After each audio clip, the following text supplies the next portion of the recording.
Stephen Wonder, Superstition. You're listening to Russell Brand on BBC Radio 2. This is happening now, and as if to prove that fact, who would let me, if that had been a pre-record, who would have kept that bit out? Someone, either Nick the producer, or who's that over the way, beyond all the tinsel, beyond all the Christmas glee, underneath his hat and his hypochondria, it's Matt Morgan. Yeah. Yeah, for you. You all right, Matt? Yes. Why are you saying I'm a hypochondriac? You're the one who's ill. You're ill as well. Don't drag me into it. I'm tired. Really ill. Proper ill, I feel. I think it's a gastric bug. I think it is too from the smell. It's a jitterbug. What are your symptoms? I feel kind of ill, slightly elated and drugged, and that's it really. That's all my symptoms. Everyone's got it. It's going around. It's going around, isn't it? What do I want to talk to everyone about? Loads of things. G's over there. He'll do a poem at the end of the show. We might ring up Noel Gallagher, shall we? Yeah. Not if he's going to be all belligerent. I hope he's all in a gentle mood. That's what you get from him. That's what we like. Part of who he is, isn't it? There's no point judging him. As we're live, if you want to text us, do then, 88291. Phone 0500 288 291. Only ring if you've got something important to say on these topics.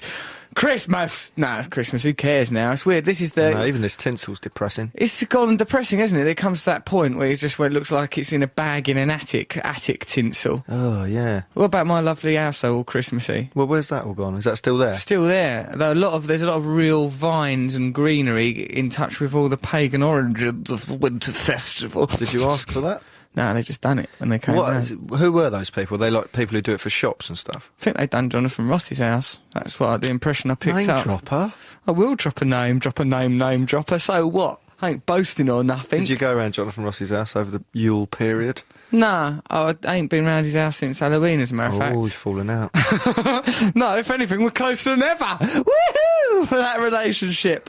Yeah, so probably won't talk about Christmas. What about, when do you stop knowing what day it is around Christmas? Around sort of a bit before Christmas Eve. You know, like, yeah. It becomes Christmas Eve, so you don't know if it's Tuesday or a Wednesday or whatever. I don't know still. It's only because of this radio show. Saturday we do our Saturday day we do our radio show, isn't it? Yeah, that must be that then. Well, like over Christmas, of course, done a lot of things, some Christmas celebration, Christmas arguments, usual Christmas thing. But like, also went round for a murder mystery at the Morgans. I went round Matt Morgan's family's house for the murder mystery. It's all right, wasn't it? Yes, you'd, yeah. What do you mean? What are you going to start off? I was going to have a go at you for spending £300 on your outfit. I looked bloody lovely, man, from Del Monte. I know, you kept looking at yourself all through the night. These boots are good, I'd wear these anyway. Awful little baby boots. Brown leather boots. They were nice, those little that ended in a boots. flat toe. That's what I liked about them. They look Nordic, the kind of thing a Norse woman would wear. Woman? Well, right, man. So it made no difference. He was dressed as Alan Wicker. I looked brilliant. No, you didn't I? looked good. Oh, yeah. Except actually, it's like I was wearing like the murder mystery was a medical-based murder mystery. Sir John Snife, or as we learned about an hour in the evening, Surgeon's Knife. Sir John Snife, based entirely on puns. G's put his head in his hands, disgusted by that pun, but it'll turn up in one of his poems later. Mark Marwell, of course it will. He's nature. He puts things in a poem, doesn't he? Express himself like. About an hour in, we worked out that pun. I'd wore a moustache. Matt got it from me down a joke shop, and I was eating parsnip soup and drinking coffee through it, and they were all mingling in it. And it feels like I've been trading like places where he eats salmon. Back of a yak, where it's all matted. Back of a yak, don't talk back. That's what his moustache looked like. Yeah, it did look like back of a yak, don't talk back, didn't it? Because it was all sort of had to trim his moustache like I was his wife. And he was in an old people's home. We'll trim my moustache, think of my dignity. Just giving him my soup. You trimmed it. I didn't feel very relaxed about my lips. No, I can't bear those things. I'm surprised you can. If someone wants to cut my toenails, I won't let that happen. I wouldn't let anyone else cut my toenails. I thought you were standing up for me. What, let someone else? Let that happen, mate. No one's cutting your toenails, mate. I'll go to my bloody grave for I see someone over your toes, over my dead body, not in my name. Where's his ticker tape parade? His average age is 19. Look at him. So the favourite bit of the evening, well, your sister's dressed too provocatively in my view. I don't wish to... I can't have an opinion on that. Well, all right, I'll have it for you. Too provocative because they were nurses. Well, I think it was because... I thought they should have been much more matronly. Well, unless you go to a hospital to get a nurse's outfit, you're going to go to a joke shop. They come, they do sexy ones. Exactly. Luckily, your mum used to be a nurse, so she wore an actual nurse's uniform, so that was less confusing. Your mum kept calling my mum D. Spence, her name in the murder mystery throughout the evening, didn't she? Yes. And even when it was about something else. She was calling her else. that for weeks before. We'd done quite good characters, I thought. Where's Dee Spence and her son, Russell? Well, she didn't call me Lance Boyle, which was my name. No. I think you were a bit obsessed with your character. He was texting me all day long. Lance Boyle's a proper doctor, you know. As soon as I arrive, I want to be treated seriously. I've been looking through some British Medical Association journals, and it turns out that my position is quite weighty. You're a radiographer. You must call me sir and defer to me in any actual situation. Yeah, I thought we got bored, actually, because we weren't the murderer.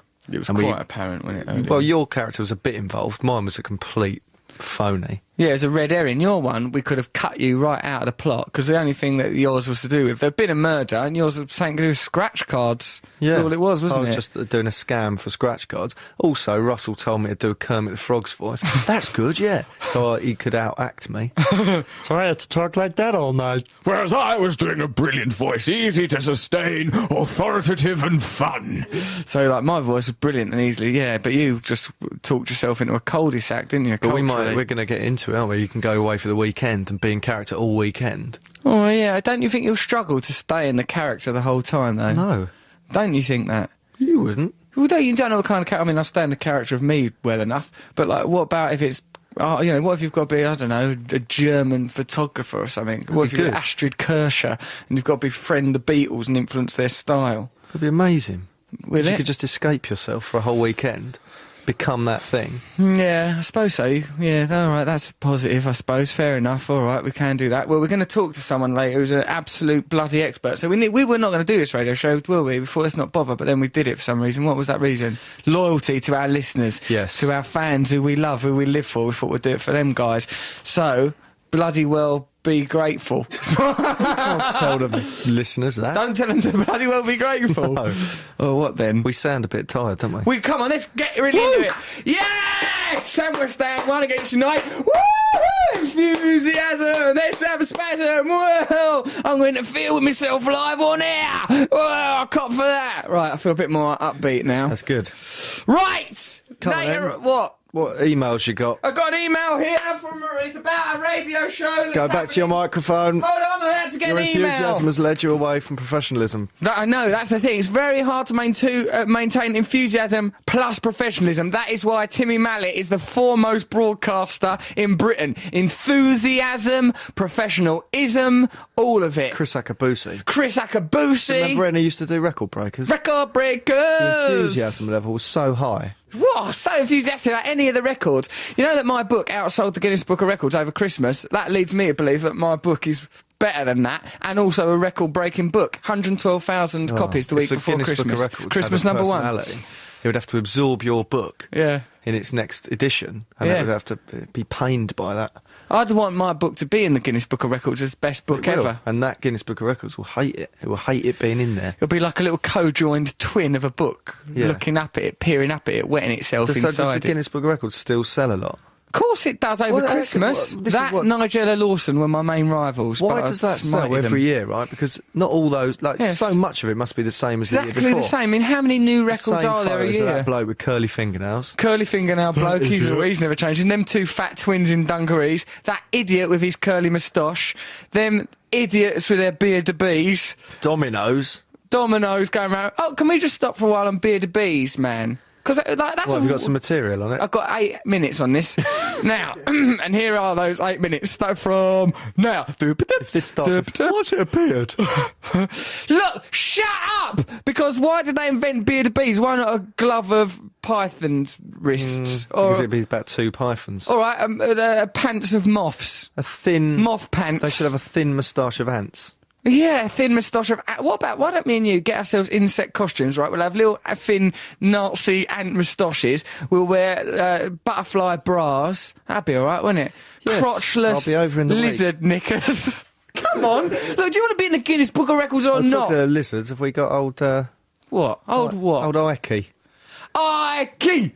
Ike! Come on, a radio show. We will support your crackpot theories. What next week? Ike. Well, that's a good teaser for the listeners. Right, next week, Ike will be on. David Ike will be on. And Imagine that. Ike Turner. Someone more mad and egotistical than Russell. Hey, ho, watch that space. Ike, the lizard man's coming. I believe in a lot of Ike's theories, and it's just a shame that he ballses them up by saying Prince Philip is a lizard. When I met Prince Philip, I was stood next to a dancing bird. Did I mention I met Prince Philip and the Queen? Dancing bird? I was, like she was an acrobat or something. Nice she was. They were from Russia. There was a man one and a woman one wearing sparkly white suits. I was next to the woman one. Prince Philip went, you're stood in the right place. Like that, because I was next to her. Yeah. Dirty devil. He was a bit of dirty devil. I was watching his eyebrows. They were extending outwards like shredded wheat coming towards me, Matt.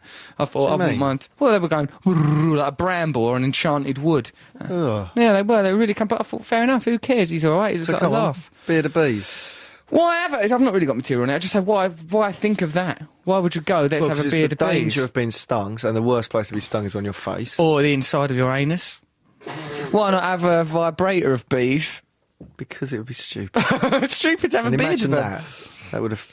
Like record breakers, even worse than it was. Why don't they have a Guinness Book of Dirty Records? I mean, have you on the front cover. We'd outsell the bookie work. In fact, there probably is another name for it. My Russell Brand's Book of Dirty Records. What's Guinness got to do with it? How did they get involved? How did Guinness elbow their way into the industry of records? What's it got to do with them?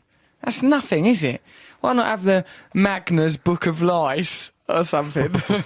Carlsberg, I don't know. I'm still a bit ill, but I'm doing better now. Sponsoring things which are a lot, there's a lot of sporting stuff in like there. when McDonald's sponsors the Olympics, you think, come on, mate, you're not helping any of these people. If they so much as go near a McDonald's, they'll be literally crippled by it. And I will go on the record saying McDonald's causes people to become crippled. No, it doesn't. Other hamburgers are available. So does Burger King. Burger King does as well. Burger King, you bloody fools.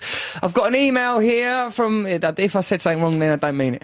Got an email here from Kate Sissons. Who could that be the daughter of? Why, it's none other than Peter Sissons, that sexy newscaster. Here is that email from Kate. Hi, Russell. My name is Kate Sissons. I just listened to the interview you did with my dad online. No way, she exclaims. He's an amazing person, my best friend, and the mutt's nuts when it comes to reading the news. Nice one, darling. Kate. Kiss, kiss. P.S. He cracked me up. He said to me, Russell Brand is his mother Jo Brand. So there you are. Kate Sissons, daughter of Peter Sissons. Judging from the email, she's mid to late teens, do you reckon? Mutt's nuts? No, she's older than that. Mutt's nuts? I'd say she was 28. Well within my jurisdiction. Look Imagine at that. Sissons. What if she's got a bit of a Sissons face? Oh, actually, you fancy him. Well, yeah, but I don't know if I want a Sissoned face wife judging me. Russell, come to bed. It's time now for us to have Guinness World of Dirty Sex upstairs. We're going for the record of... I'm going to tickle you with my long curly fingernails. My Rivita fingernails. I'm going to be tickling you all up and over your balls. Other cracker breads are available. I'd like to talk to old Kate Sissons. Kate, if you're listening, give us a ring on 0500 288 291. Or if you're someone else, you can ring us, but it better be bloody good or a better record or something. John Sargent has got the same face as Jo Brand. John Sargent's got the same face as Jo Brand. Yeah. John Sargent, a news political fella. Yeah. Jo Brand's calling this radio show in a minute, you bloody idiot. No, she's not. What does that say on this then, Matt? What does that say on that bit of paper? Jo Brand will call in at some point during the show. Oh, no. Right. Hang on, that's not a bad thing. Look at you trying to wriggle out of it. What a little writhing rat. You little bald mole rat. No, John Sargent was on this thing the other day. And what was it called? John Sargent, Sexy Adonis. Why women want to do it with John Sargent.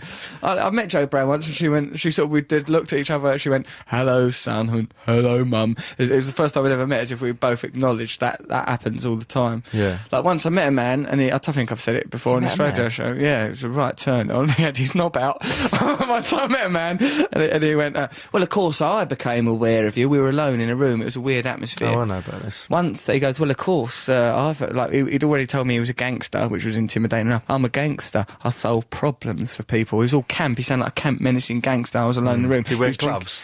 He had gloves on and he was drinking tea, had a cup and saucer like that. And he was drinking. Did he really have gloves on? Because you absorbed that far too easily. I just thought it would add to the story. So did you have gloves on? No. Gloves on, and then... So what's that, make it a lie just because I absorb it quickly. Was he holding a hot water bottle? Was he holding a water bottle? He had it under his bum because he said he had piles. So he had that under his bum. And he just goes, well, it's me. Well, I solve people's problems. I go for a walk with my dog in the woods. Sometimes I'll just go off with a bag of coke and get a couple of prostitutes and go wild for an evening. How old was he? I don't know, 50. Oh, God. And then he goes, I first became aware of your work through your mother, Jo. And I thought, right, shall I explain to him that I'm not the son of Joe Brand, or should I just go, yeah? And he I went, hope he knew and he was testing your metal. testing my metal. And he just thought, and as soon as you went, yeah, she's all right. He goes, what's your mother doing at the moment? I goes, just concentrating on TV work. I had to say what she was up to and everything. I just thought, go with it. Who cares? I thought it's better than I didn't want to get bogged down in admin. Right, okay, yeah, send us an email if you want to, russell.brand@bbc.co.uk. Later on we will be doing some stuff from our jingle competition. We will be talking to the creator of Murder Mystery Weekends, an author of The Joy of Murder, Vicious Cow. She's called Joy Swift, which sounds like one of the pun names in the book, doesn't it? What are you going for at me like that? Because I nearly was sick. I while just got a bit talking. worried about Joe Brand and if I've offended her. You won't have offended Jo Brand. She won't be listening to the show. She's cool, isn't she? She's hardcore. She'll be all right. I thought you meant she's cool and hardcore, so she won't listen to our show. She will listen because of that reason, but if she is listening because of the She won't mind. of course she Yeah. won't mind. Who cares? You know, she's all right and she's got lived her life. She's right as rain. So later on, jingle contest. How about that? Excited Good. about that? Yeah, bring that Yeah, back. Let's bring have it a look back, for you the like- list. Mm. There's one on there that's specifically about me. Well, that one. James Zabuela. Matt's item. Let's have a look at that. Hold on. James Zabula, yeah, Matt's item. Was there any G ones? Another gay one. Nice, general. Okay, Matthew, why don't we listen to Daniel Johnston, who I very much enjoy, with his record that he did, Impossible Love. Is this another scratchy little... Yeah, well, of course, that's the way he is. He's, you know, you Did you ever spoke go to him, into a he's studio mental. and do sort of... I don't think you can get him in there. He tried to. I think, like them Teenage Fan Club tried to take him off somewhere. Did they? And they said that it was annoying. He had to go off. Like, remember when we spoke to him on the phone on this radio show? Go, all right, Daniel, why did you try and crash your dad's aeroplane? You go, I was out of my mind! I'm excited about it. Yeah, let's just listen to Daniel Johnston. Then, whoa, we're upbeat. Daniel Johnston, Impossible Love. You know, I said jingle competition just now, Matt. You know, did? It ain't a competition because this is the BBC. We're not allowed competitions at the moment because there's a lot of self-flagellation going on at the Oh, right, BBC okay. because of all that madness. What is it went then? on. Let's call it a race war. This is the jingle race war between Muslims and Christians. You have to guess which religion the competitor or contestant is, and then see what it is, or warrior it is, because it ain't a competition. I think it's a shame because I think we're witnessing the end of mainstream media culture, aren't we? Really, television's slowly being dismantled. People with sort of red top media trying to get a shot of the old BBC and the licence fee. I like BBC. It'd be a shame when it's all gone, wouldn't it? Well, that's not going to go. It is, mate. You once said to me, people always need content, doesn't matter what the Yeah, media we'll be is. all right. We'll go away. We're content. We'll be fine. We're mercenaries for hire. We'll be off to Hollywood. We're making movies all next year. We've got 4 movies, and not to mention My Own Life Story, My Bookie Wook, the film. What a brilliant When breakthrough. you go on like that, it reminds me of Del Boy. All right, we've got 4 movies. 4 of them. Hold on, Del Boy sold that clock in the last one. That should never have I happened. know, it was stupid, actually, Ruined wasn't it. it? Yeah. And that future stuff. I didn't like the future. I did not like that. In fact, I didn't like it as soon as Leonard Pearce, old granddad, I died. think Uncle Albert was lovely, though. Hey, what's that, boy? Nah, I like Leonard Pearce much better. Much better. Better energy, better sort of comedic value, but Uncle Albert was lovely. Uncle Albert Buster Merrifield had previously been a bank manager. So, there you are. Had he? Yeah, right up to he'd never had any training. There's a lot of posh people play, like Steptoe Son. They weren't Wilfred cockneys, were they? Bramble, and no, they were They're sort of damn well-to-do fine actors, They yeah. hate each other. Wilfred Bramble used to go off cottaging and stuff. He literally was a dirty old man. Yeah. Good, isn't it, that? Ugh, dirty old So man. when he was saying that, he meant it. Yeah. Oh, you disgusting. Keep away. Stop it. Cut. Yeah, that's over the Bought you that lunch. for Christmas, didn't I? Yeah, but I ain't had it yet 'cause it's around your sisters, you selfish pig. I forgot to give it to you. Right, hold on. Here's a few things, part of our radio show. This is from Jonathan. Hi, Russell and Co. My girlfriend's lying on the sofa, convinced she's got the illness you have. I think it's an excuse not to do the washing up. What are your views on men washing dishes? Just do it. Get on with it. But, his girlfriend, has she got the same illness we've got? Manic depression, hypochondria, very unlikely. She get on with that washing up, love. What do you say? What's our attitude to men doing? When was the last time you did washing up? Honestly, I don't know. I made a cup of tea today though for Jessica Stevenson. She came around my house, the actress. name dropper. So what? She's my name dropper. Talking about washing up. I made a cup of tea. She didn't make a cup of tea. She just around my house. And, Well, and great buddies with I her. watched an episode of Space. I really enjoyed good it was. It's one when they go raving. Well, yeah. So what? And So I made her a what? cup You of made a tea. I cup put of it on a tea? saucer. What, instead of whistling for your housekeeper? Ringing your bell? Yeah, my new PA started, Liliana. Liliana. She started up today. Yeah, she seems like she might be all right. And what's she previously done? She previously worked for new Labour architect Philip Gould. Are you allowed to say that? Maybe not. And Michael Flatley, the river dancer. That's Michael Flatley bodding his way across Riverdance. And I wonder what that's like, being Flatley's PA. a pain in the arse, I gather. Like, not from her, she's not mentioned it, but like apparently Michael Flatley. Well, I think didn't he have it off with some of his PAs? Wasn't it in the paper? Well, Which she's is come to the right place. Matt Morgan. He's a man who's indiscreet on the show. We've got an email here from Chrissy. He's dead now. We've got an email here from Chrissy. Russ, tell Matt not to talk about things indiscreetly on air. The idiot. I got that cold thing too. I'm feeling ill, but listening to your show is making it much better. Chrissy. Oh, yeah. Chrissy, here's some texted and messages. Hi, gents. What do you reckon to New Year's Eve parties? I've always thought of them as enforced fun. Usually end up sitting in the front room, drinking cheap wine. Not really into New Year's Eve parties. I'm going to a monkey sanctuary this year. What? Why are you looking at me like that for, Who's Matt? saying that? I am. Not in the evening. Bloody well just... Singing Old Lang Syne with your monkey chum. I'm going to sneak it. I'm going to not go when they shut it. I'll just stay in there, shiver away with the chimps. Are you allowed to touch them? Well, I'm gonna. Well, I don't know, but maybe, because you know, like they let you adopt one. I've adopted one. So Have you? What's his name? Charlie, he's one of the best ones down there. It's Monkey, Right. You know, Monkey World. It's from the TV How program long do you Monkey think it'll be Business. till Charlie's your PA? But it was like Solomon Grundy. He was my PA on Monday, had sex with him on Tuesday, he was dead by Wednesday. That's the story of Solomon Monkey. Hi Russ, just wondered, because you've been overlooked in the honours list, would you accept an OBE or would that be against the revolution? Rob McDonald, would I? Of course he'd accept it. I love it! I'd accept it OBE, but mostly I want a knighthood. Really? Bring it up, every argument with a cab driver. Excuse me, I've got an order to the British Empire. Now take me to Soho. Take me to Chariot's gay massage parlour and wait outside patiently. I don't think that's going to happen, is it? A mate of mine says he once saw, like, there's a gay massage parlour called Chariots where I think, you know, you can go there if you're a gay lad, have it off if you want, which leads me to my new item, gay, in a minute, right? There's this gay massage, we go there and, like, they have it off Why in are you there if being they all want. What do you mean? heterosexual? Yeah, that's, I don't know all the facts. I don't know the ins and outs. Excuse my French. Enough that might go down there and, like, you know, I don't know what Kinda I like do, that. mate, but, you know, I mean, I'll read the As long as they Bible. don't do it near me, I don't mind. What I do on their own time, you know, just not on my watch, son. Do you know You what I mean? I went in there just to see, like, how it worked. Yeah, be gay, leaves more birds for the rest of us. Look, Do you want to wrestle, mate? go on, yeah, take your trousers down. Now go on. let's laugh. That's all right. Go on, just give me a cut. Yeah, I'll get a dicky back ride. Go on, son. I'm not being homophobic. All I was saying is that my mate saw, mate Mark said he went past that How did you meet Chariots. Mark? It's a gay nightclub.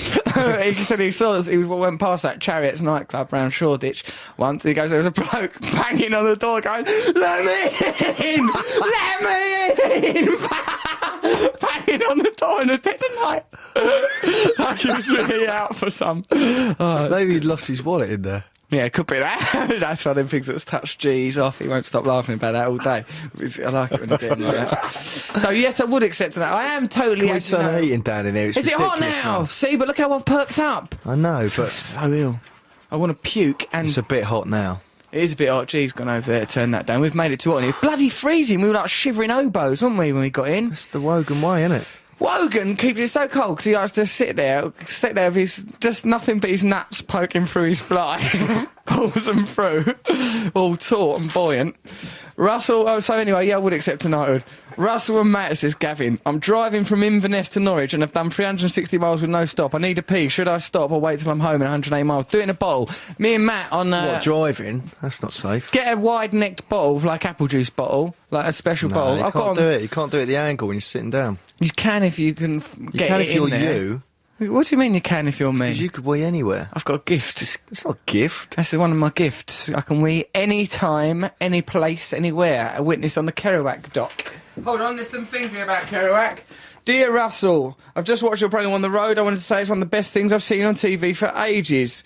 It inspired me to read the book, which I've meant to do for years, but never got quite my arse into gear. Better than getting gear in your arse, eh? In the debate about the future of the BBC, that is the sort of programme to answer the critics who say the licence fee is just paying for dancing on the icy jungle or whatever. It was proper illuminating and also very funny and informative without being patronising. Sorry if this is too sycophantic. Actually, no, it's the level of sycophancy that I require to read an email. Yeah. Any less than that, it wouldn't have got read. Hello, Russell and Matt. Just to let you know that On the Road programme was a triumph. I didn't know much about you before watching it. I was fearful it would be sensationalist. I'm 48. I'm not your core target audience. But I was delighted to be proved wrong. Wrong! You cracked it. Within only an hour, you managed to evoke everything Kerouac, Cassidy and the whole beat pranks the thing means to me. Sandra was a joy. I suppose that's me as Sandra Proudfoot when I got my new Rootin' Tune boots. yeah. The music was superb. It worked on every level. Thank you. Total respect. You have a new podcast and I'll spread the word wherever I can. Russell Brand is a class act and knows exactly what he's about. Well, as much as any of us do. All the best. Stuart Constable. Yeah? So what have you done? Because you did say in that documentary, I just want to change my life. I want to live a little bit more spiritually. I've been much more spiritual, I'd say, since then. So I see a baby bird or something, I'll pick it up, put it back in a nest, right? Do you? No, I stamp that little bird into the ground like a cigarette. Hold on, think of another spiritual thing. I'm ever so nice to everyone. You are? I know, nice and pleasant and that. Try and spread love. I just think, try and liven everyone's life with a bit of love that you come into You contact never with. actually say anything negative about people in the media, do you? Never say anything negative about anyone. Don't There's no bitch point. about things. No I'll point. give you that. Just be loving. Just be a loving child of God. However, if you cross him... Oh, if you cross me, I will dedicate my life to your destruction. I'll say that's for old me. Right, we've got lots of things coming up. There's that jingle competition. There's my new item, Gay, which, as usual, is someone probably worrying about whether it come out It's as always gay, the same problem. In which the answer is just come out as gay, you bloody idiot. Right, this one is from someone called... Oh, where's my jingle for Gay? Oh, God. Oh, come on, Matt. There's a new gay one here from Simon in Essex. A new gay jingle. Russell's regular item. Gay! Hello and welcome to my new regular item, Gay. This is from Jack. Hello, my brother is only 20. Hello! Says it in the... Oh, it didn't even actually say hello. My brother is 20 and not the butchers of fellas. I've always assumed he was straight, just slightly feminine. But recently I was looking for a blank tape to record your immense show On the Road with Russell Brand on, and I came across a gay porno in his room. Tapes? When's he emailing us from? 1984? I want to be there for him if he is gay, but I can't bring myself to ask him outright help. He's a fan of the show, so please be discreet. From Dave. Get your somewhere. nose out of it, Dave. Dave, if he's gay, it don't matter, does it? He'll tell you in his own good time. Don't give him no aggro about it. Who cares? Or... Option 2, put on PVC hot pants and a big moustache, say that your name's, saying like, I don't know, Lee or something, then hang around in his bedroom going, poo-poo-pee-doo, see what he does. That's, your Works other for you, option. innit? Keeps me going, gets me through the night. P.S. Love the show. Pin, tried to do it to my mates, did not find it funny. There's T-shirts and underwear available for it now. You should be cashing in. People are making pin T-shirts and I should underwear. get the money for that. Why, mate? Because I'm the original victim. He says it all serious. Matt Morgan is the original Pin victim. That is why I'm starting my campaign. Poor Matt, the original victim of pin-pinning, who was pin-pinned by Darren French. I'd like you to send us drawings of Darren French on the back of a BMX on the stunt nuts of his mate, pin-pinning Matt as he goes past. Please send that to us now. Well, it can't be in the news already. Can I just say that pin-pinning is a tiny stabbing? Yeah, I suppose Think of it it is. like that. It's not so funny. Yeah, but it's only a Lilliputian stabbing. It's not It's still a real, is it? stabbing. It's just like being stabbed by a little mouse. It's not proper stabbing. All right, I'd like to see you stabbed by a little mouse. I would as well, because I've been bit by a mouse and I didn't complain. When? I just popped it up my back pocket. It tried to escape. It panicked. No one's ever done that, have they? I don't know where those think rumours so. came It's a from. senseless lot of propaganda and filth and homophobic rubbish. Now, Joe Brand is on the line. Hello, Joe Brand. Hello, Mr. Russell Brand. Hello, dear. How are you? Oh, not too bad, thank you. I was just recounting the tale of when we met backstage at the Albert Hall, think it was a secret policeman's ball, and you went, "Hello, son," and I went, "Hello, mum."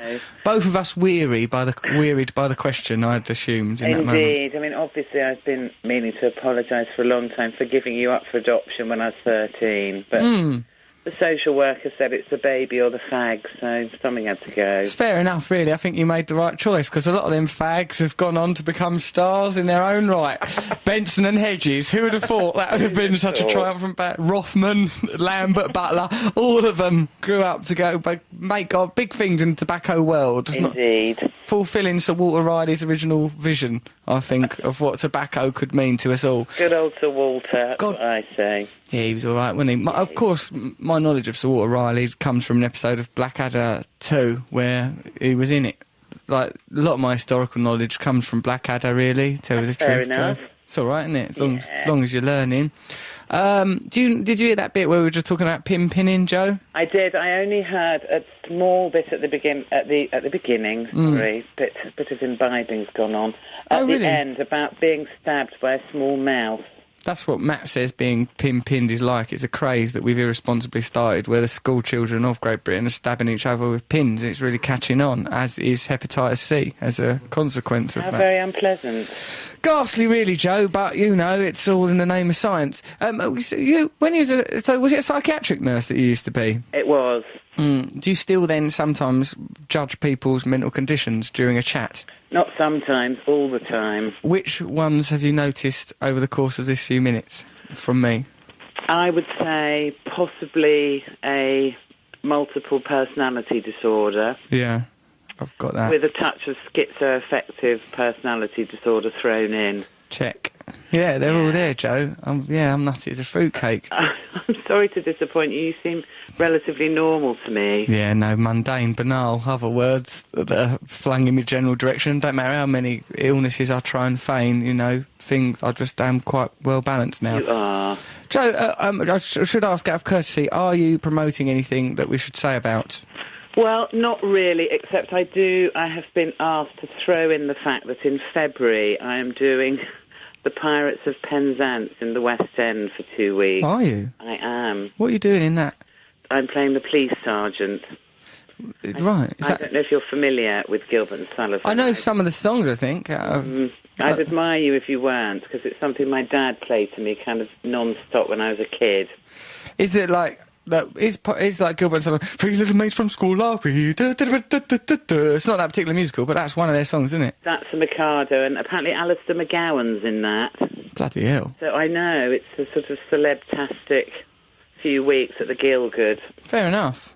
I'm up for that. All right, when's that? February? That's kind of mid-February till the beginning of March. Valentine's Day treat, then. Go and see Joe Brand being a sergeant, Pirates of Penzance. What theatre? At the Gielgud. At the Gielgud.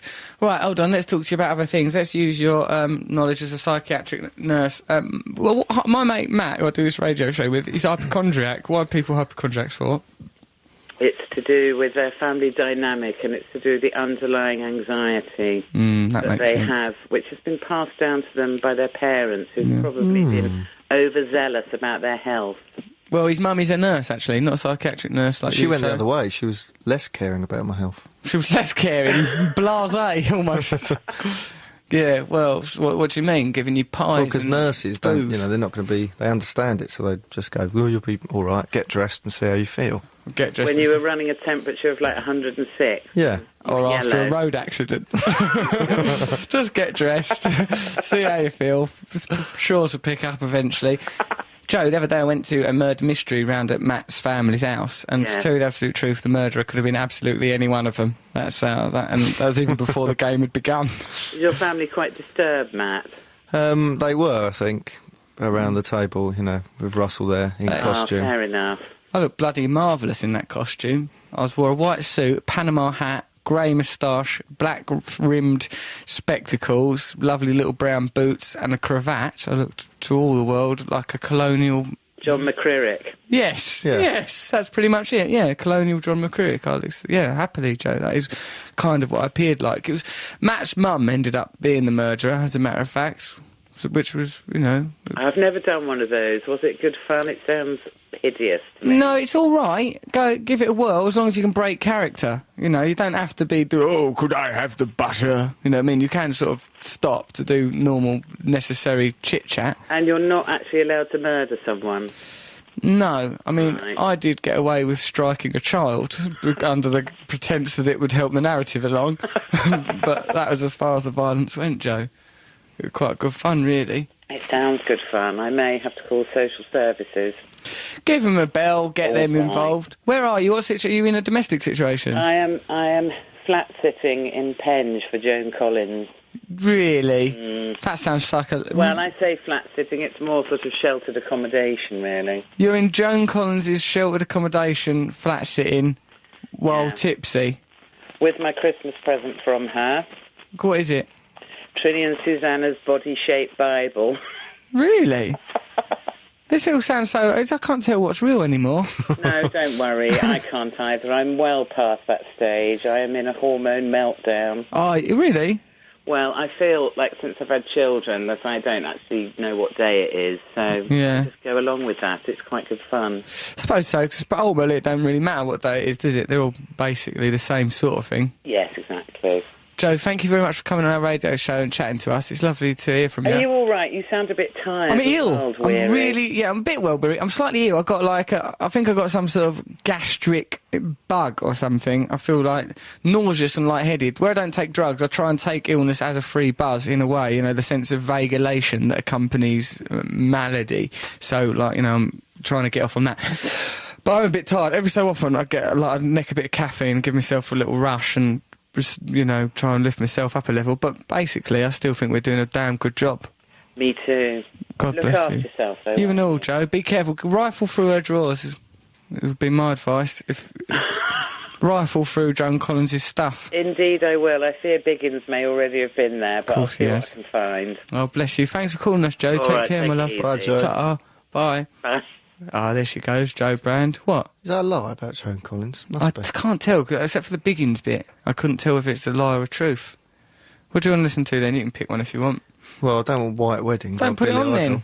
What would you want to listen to? The White Wolves, them crazy racists that done all them bombings in the mid-90s. I listen to one of their records.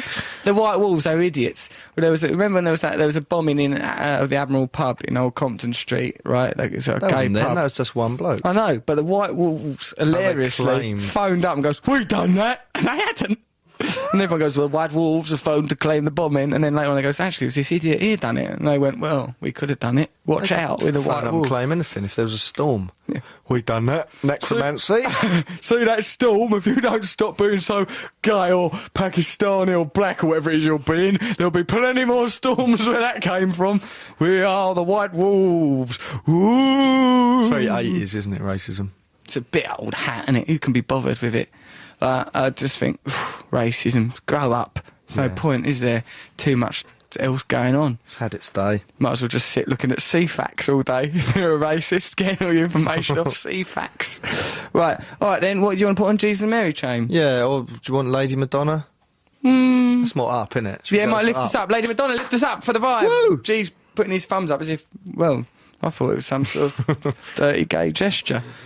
Right, you ready? Yeah, of course I'm ready. Well, you just said something inflammatory. All right, apologise. There it is. Lady Madonna. I don't like the sound of that Lady Madonna's house much, do you? It sounds horrible. Babies everywhere. It sounds like she's got boobs all up her rib cage. Why has she got other children? What do you mean? Didn't she just have Jesus? I think that it isn't. I don't think it's meant to be literally Madonna, the mother of God. I think it's just like he's saying, like some mothers, even though they're basically fulfilling the same role of the Madonna, they're like, I think they live below the poverty line. Loads of kids everywhere, children at her feet. Wonder how she manages to make ends meet. Like we don't revere all mothers the way we revere the mother of God. Probably it's a comment on paganism and social situation in McCartney's This came from a native man who Liverpool. obviously understands the Beatles after his Disturbing cover. Hey, in the recent documentary, that Beatles cover album that we done on Radio 2, I can't remember the full name of it and I didn't listen to it, but I think you'll find that I came across pretty well. In what? They did a documentary about the making of that covers thing, what I'd done with Oasis. I think Razor Light might have done something. Pete and Carl, formerly of Libertines, did it, and I think you'll find that a lot of people said that my cover was the best. Who said that? I don't know, probably no one. I just made that up to just throw you. Why would they have said that? You know, but it was bloody good fun. And frankly, of all my many achievements over the course of the last year, films, bookie works, when I look back, 2007 will very much be the year of breathy Beatles covers for me. And when's the Bookie Work Part 2 coming out? Bookie Work Part 2, don't know, we'll live a bit more life first. Why? Would you want to be in it more or something? No. Why are you asking? We'll write Just it out later. wondering. I'm trying to help you promote. Maybe you're going to get it out for next Christmas. No, it's hard writing a book. I'll write one another day. Yeah? Yeah, I'm a bit tired to write a book today. I've got an exercise bike around my house. This bloke Lyndon bought it around there. It's called Bicycle Cross. It's yellow, it is. I sit on it. I do half-hour cycling. Do you think I'm looking really fit? Yes. Right, hold on. You paused. Well, how can I tell if you're looking fit? Just from a manner. Well, you really do half an hour on an exercise bike. I saw that. Exhausting. Actually. Great big yellow thing. Gorgeous. Big Bicycle sticker Cross. on it going, go on, Russ, do it. Get on board, clamber in. Yeah, I get on that sometimes, and I sort of, in my inner voice while I'm on that bicycle machine, I'm going, go on, son, get on. What do you look at? Where are you, in the kitchen? The kitchen, I put the telly on. Do you? Yeah, for half hour, put on a programme for like the Concords, Peep Show, something like that. You Cheer like myself up. remind me of Dorian out of Birds of a Feather. Am I like Dorian out of Birds of a Feather for? Sort of scuttling around your house, wearing all them clothes. It's sort of glamorous, you know. I put on just my pants, Y-front pants, and like black training shoes for that. I look like an absolute goon. I really do. Sat on there all sweaty. What happened to the gym you used to go to? I go there still with old Dave. Well, you're just trying to get the edge with your exercise bike. That's right, get the edge on him so he'd be shocked by my advancement. That's what I want, really. He just didn't think, bloody hell, look at him, he's all man, isn't he? Why don't you get a bike and ride around like you used to? Too famous. Yeah, I don't like it. Boris Johnson does it. Yeah, but look at him. You know, I don't want to do that. Jessica Stevenson come around my house on a bike. She likes to be on a bike. But I sort of said, for me, the days of biking about, I'm too nervous on a bike. Yeah. You know, what if someone might hit you? Or if you could fall off, go over sideways. There's too many risks. It's fraught with problems. Hello, Russell and Matt, says Emma. Further to your Guinness Book of Records talk, I can see why it's your main competition in a book war. Check this guy out. He's got the longest ear hair in the world, 13.5 centimetres. I'm impressed. His quote was, God has been very kind to me. Love you. Bye, Emma. That's good, isn't it? That's the sort of thing that goes on in the Guinness Book of Records. It's disgusting. Yeah, I know, because like, growing your ear hair, how can you properly claim that as a record? I mean, who's administrating it? Who's coming round to measure it? Who else is competing? That's the interesting thing, isn't it? Who makes the rules? Yeah. You could just go, I'm the, you know... Well, you could just make up anything and say, well, I've done kept that the most now. jars of urine in the world. I've got a big store of urine. Have you? Yeah, and I want it registered and recorded in a Guinness book. I haven't, of course. It's immediately disposed of as soon as it's done. Here, look at this. This is some news. 2 lazy seabirds have become regular commuters on a Cornish ferry. Rather than fly... What? Idiot. What? Did 'Cause I you said say fly. lady seabirds? Let's have a listen. 2 lazy seabirds have become regular commuters on a Cornish ferry. Rather than fly from Falmouth to their feeding ground across the estuary at St Mawes, these turnstones, nicknamed Fred and Frida, simply hop on the 8:15am ferry. Then in the afternoon, they take the 4:30pm boat home again. They never missed the last boat back, said manager Garrick Royale. Do you think so? It's How do they weird, know because it's that the must be same so one? slow compared to their normal flight. Yeah, and like they're not at liberty. I don't think it's the same ones. The birds get in a ferry. That's obscene. I believe that. Well, can that ever happen? But I wonder if the first time they did it, they must have landed on the ferry Yeah. and just thought, well, this is going the right way, let's see where, Yeah, how have they ever understood travel? Like, the sort of travel and mobility that they ain't in control of. Yeah. Like, the first time they got on it, well, give it a whirl, see what happens, see where we end up. Oh, hello. And then the next day, getting it, and then perhaps the day after that, taking sandwiches, and the day after that, their kids squabbling and wanting something out of duty free. I mean, this doesn't... They might evolve wrong because of it. They might just get all fat. They don't need to fly. They'll just hop onto ferries. Yeah. Where's it going to end? A new strain of waddling seabirds wanting duty free. Smuggling. I don't like the sounds of it. And they don't get any of the benefits of the ferry. What do you mean? What Bars benefits or are there? The entertainment. That's true. We're going to Isle of Wight, aren't we, in January, in a great big mansion. What's about? We've hired a mansion with an indoor swimming pool. Who's we? Me. And we're going there, me, you, G, Nick. He can go and all, Nick the producer, if he feels like it, if he's up to And it. we're going to have a nice time. We're going to have a bloody nice time and enjoy it. I don't know if his insomnia going on. Don't him stalking the corridors dead of night with his pyjama, front of him hanging open, his little brown willy but hanging out, him all confused, dark circles under his eyes. Who needs that? He'll sit down, it will make him sleep in the dog's bed if he tries any of that. And the swimming pool, that'd be nice, wouldn't it? And also we go clay pigeon shooting. You like guns, didn't you, Matt? Yeah. Of course you are. In a sporting way. In a sporting way, that's it, just as a sport. I'm a good marksman, you said, didn't you? I'm a very good marksman. You little nit. But you're rubbish. I'll tell you what, I think you're going to be surprised or shot. I bet you spend £2,000 on an outfit. What? And then you go, oh no, it's too loud. No, I don't like that. But take some photos of me quickly, pointing. Yeah. Oh, actually, I would like to dress up in a barber jacket and green wellies. Like Guy Ritchie and Madonna. Come on, Matt, we're going shooting. Firing it willy-nilly at Range Rovers and the butler. So hang on, who's cooking? Me, baby. Oh, I think, no, we're getting a cook, a maid, a butler. It's going to be like Cluedo. It's going to be brilliant. Imagine it. G will bring his lightsabers. I bought him for Christmas. He loves them. I got him a couple of lightsabers. Where's my Christmas present? What do you want? I've asked you enough. Oh, well, you didn't want I bet that. G didn't ask for lightsabers. He didn't actually. I just sat down for a while and thought, what would G want? If I was G, what would I want? And then I thought lightsabers and I got him them. You, I'll try and think about it. I think, what do you want? It's impossible. Why? You're a very difficult, cruel, cold-hearted man. Very much a Scrooge figure. Very Grinch-like. So, you know, I think, what would you get him? You know, I think, I don't know, some sort of dictionary of illnesses that you could go on about. Photograph of a rock star. Get you some rock star memorabilia, and then your head would balloon up to a beach Give ball me something size. of Courtney Love that used to belong to Kurt Cobain. Do you think that might not cause problems? Like, say we go, Courtney, can I have something from your dead husband? Yeah, it's a bit weird. Isn't it an odd request? For Matt's Christmas present. Christmas time, our thoughts turn to grave pillaging. Can we have one of Kurt's old lumberjack shirts? And it just seems. Do you know what? mercenary. Last time we were out, when she Yeah. came on the show, we went to the club. What's it called? Groucho Club afterwards. Yeah. She had to get a drink, right? A round, and she had a Coke, and it came to £100 because everyone was drinking. It's expensive. And she said to me, "Oh, can you sort me out with some money? Because I only had a Coke." What are you And I saying went, now? "Yeah, You're yeah." entitled to one of his guitars. What do you want now? I'm saying I feel bad, and she probably thinks I'm a bastard. I think she probably does think, oh, and I apologise for your filthy language to any BBC listeners, like I'm actually the Queen. I happen to know for a fact listens to the show, because she leaned over and went, I listen to your show every week, and she cupped me. Made a jingle. She goes, one's made a jingle, made a jingle. All right. I've got to go to the toilet, Matt. I don't feel very well. Should we put a record on? Yeah. Don't put the Ramones on because it's not long So enough. it's a minute to the news. Oh, though. minute to the news. Oh, Come God, on, I'm you so can ill. do this. Just get through this minute. That's what Yeah. I've got to do. Don't burst my chops. That's what I was thinking of for the Ramones, but we won't say. It's good that we've stopped trying to get Andrea, the newscaster, to say stuff like we did. I listened to an old podcast the other day, and I thought, what were we thinking? We're going, right, Andrea, say this, and then we're like idiots. What were we thinking? We've really matured into a couple of fine broadcasters. I think Wogan's going to be very proud of us I think he is proud of us. as he sees the mess you've made of his chair.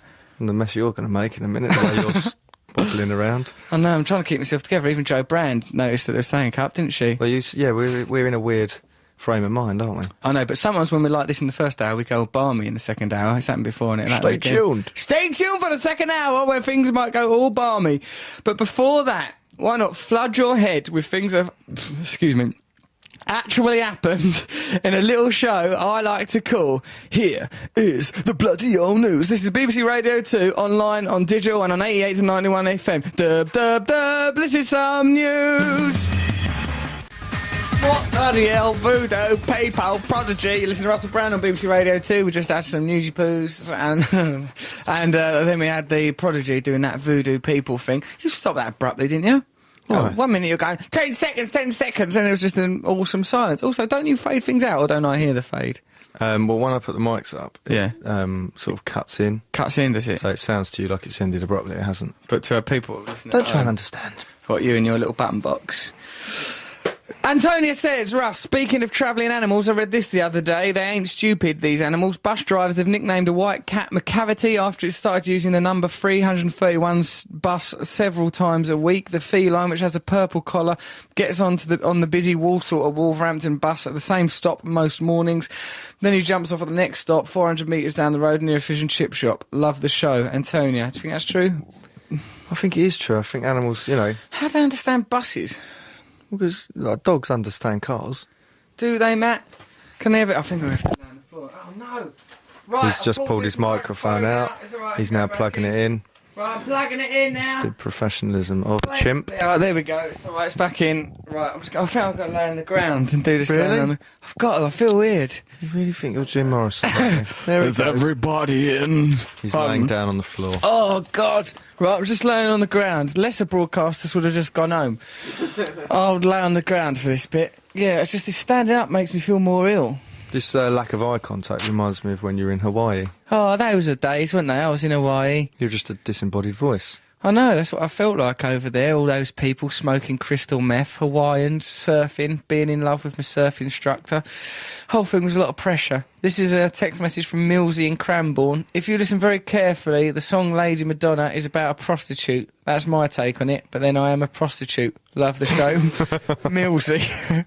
Millsy, you saucy prostitute. Lady Madonna is actually about Paul's mother, who was a maternity nurse in Liverpool. That's from G from Stropfold. Stropfold? That sounds like, sort of, say you're a bit tubby across your midriff. That's one of the rolls of flesh, is a Stropfold. I've got eczema in my Stropfold. Matthew? No, I'm just going to let you carry on. Do some radio, you lazy You've gone idiot. mad. You're laying on the floor talking about strop folds. Yeah, well, what about you? I can see your feet now, and you sit there pigeon-toed. You little pigeon-toed idiot. I don't like to have my feet on the floor like I'm on the chair. You've got them all on there like a little pigeon-toed, all facing inwards Look like at an that. arrow. Don't you look, get up here and eat your banana. He's wiggling his toes, all self-conscious now. Oh, yeah, a bit more like it. You've got your feet firmly on the ground like an Englishman. What about some Tom Waits, says someone by a text message. You both did good that'll cheer us impressions.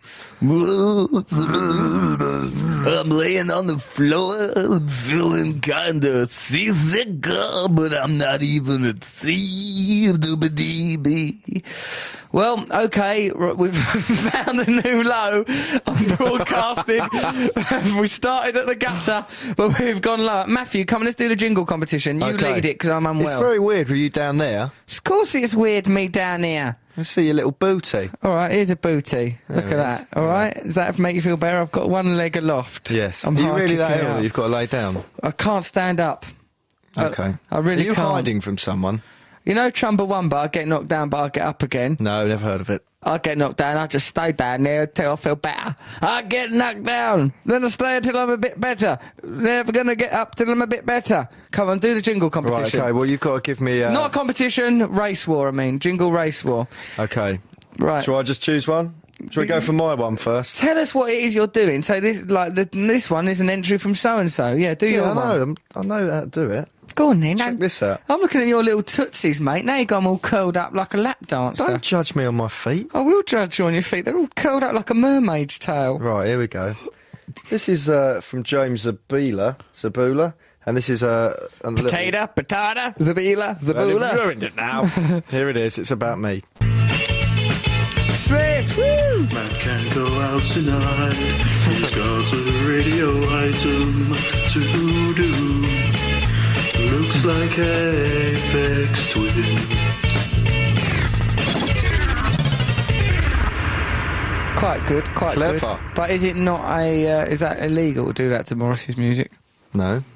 It's copyright infringement to change someone's lyrics. We No, can. it's a parody. You're It's a allowed to do a parody? parody, yeah. What, so we go, Lady Madonna, working as a whore, waiting for the next client through the door. Oh, wait, that's about Who Paul's pays mum. 50 for the next day? No. Oh, he's up. Look at all that spunk dripping down the wall. First night I've seen another coprophiliac. Don't go on with this song. Wednesday morning, did a threesome with my mum. Tuesday night I licked up someone's spunk, yeah. Right. Russell, shut up. I'm not well. I'm allowed to be ill, ain't I? You said the S word twice. Spunk is not a swear word. It means is. vim and vigour. Well, yeah, I suppose it does. Right What then. about when they used to say to neighbours, he's a real spunk. He's a real spunk, you dag. Hey, spunk off, you dag. Rack Stop off. saying it. Rack off, you Apologise dag. for saying the S word. No way. Spunk. I didn't mean, all right, I apologise in case you're a nan or something, but other than that, I'd say it again. If you're a nan, I'm so bloody sorry I said a word that exists in language. I'm so sorry, I didn't invent it. All that chaos going in the world, people worrying about me, a man clinging on to dear bloody life. Right, shut up and eat your banana, and we'll carry on New with the jingle! Gin. That was good, because it said I look like Aphex Twin, then it broke down into Aphex Twin style music. Well done. Have an apple. What? I'm in such a weird mood. Because I'm feeling unwell. I need a nurse. Night nurse. Can we listen to Night Nurse? Right, I've gone into stream of my consciousness. God. What is wrong with your musical choices, which you defend? What? Right, he came I like in. Night Nurse. You asked for White Wedding by All right, Billy right, Idol. hold You up. are ill. Hold up, you racist pig. Look at this. Please play White Wedding. All of us dockers at Felixstowe. 3,000. Honestly, Matthew, I'm free on Well, a and ground. that's why you'll just be bossed around by dockers. Yeah, of course I will. Like a little also, floozy. I support the Liverpool Dockers as well. I'd like to express my support Especially for when it's them. in Liverpool. And when I'm down here. Yeah, look, we wanted White Wedding. That's 3,000 Dockers at Felixstowe. All united by a longing for White All Wedding. huddled around one radio. Of course they are. They're working down the docks. They've got maybe a we'll huddle. play it later. All right, bloody hell, Nan. Maybe Look at you, maybe. Maybe we'll play it later. See what Father Christmas brings you. You square. Right, come on then. So what we took? Right, we're doing another jingle, a Yes, general jingle. yes. Who's it by? Hang on. It's by Nick Watts. Nick Watts. Okay. Nick Watts, this is your jingle, Race War.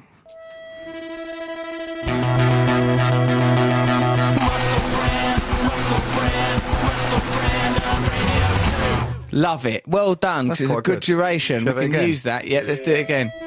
This bit's too slow. Oh, no, maybe not. Right, we can use that. Well done. Makes me feel like I'm actually doing a radio show instead of lying on the floor feeling very, very sick. Right, what other jingles have we got? What's his name, that fella? Let's congratulate him. That was Nick Watts. Nick Watts, you're doing very well in our jingle Race War. Right. What else is next? Michael Lynch. Michael Lynch! Michael Lynch! Cultured Insanity with Russell Brand. I'm a bit scared of that because it sounded a bit green sleevesy in the background. I could imagine that being murdered to that noise. Could you? Cultured Insanity by me. Sound like one of those old computer games that's set in a haunted house with that Yeah, I sort of remember spectrum those. music. Ah, good old Ghostbusters. Quite nice, those though. sort of days.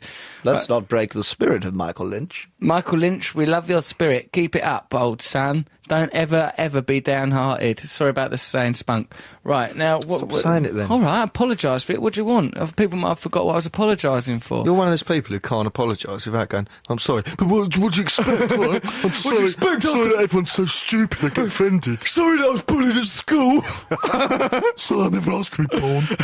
Yeah, why did you have children then if you weren't going to love me? I hate this world. I'm going to my room. Right, We've all been there. we've all been there. That was our childhood, and I believe that was brilliantly portrayed by Harry Enfield, the comedian. Now, come on, Matthew, do another jingle. Jack DeGarma. This is Jack DeGarma's Race War jingle.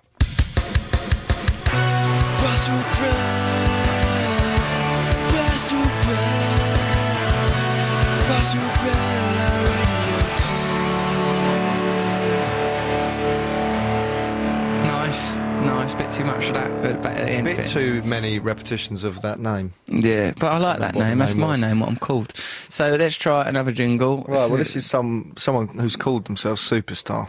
Really? The absolute breathtaking arrogance It's a of that. pin one. The Pin one. Oh, I Yeah. love Pin. I was walking home from Scouts. That's just a sample of us talking. He's done barely any work there. Should we have another pin one? Superstar. Yeah, go on. That's why it's hidden behind the name Superstar. Because he knows actually his work is very deconstructuralist and actually don't require much effort. Right, let's have another penny.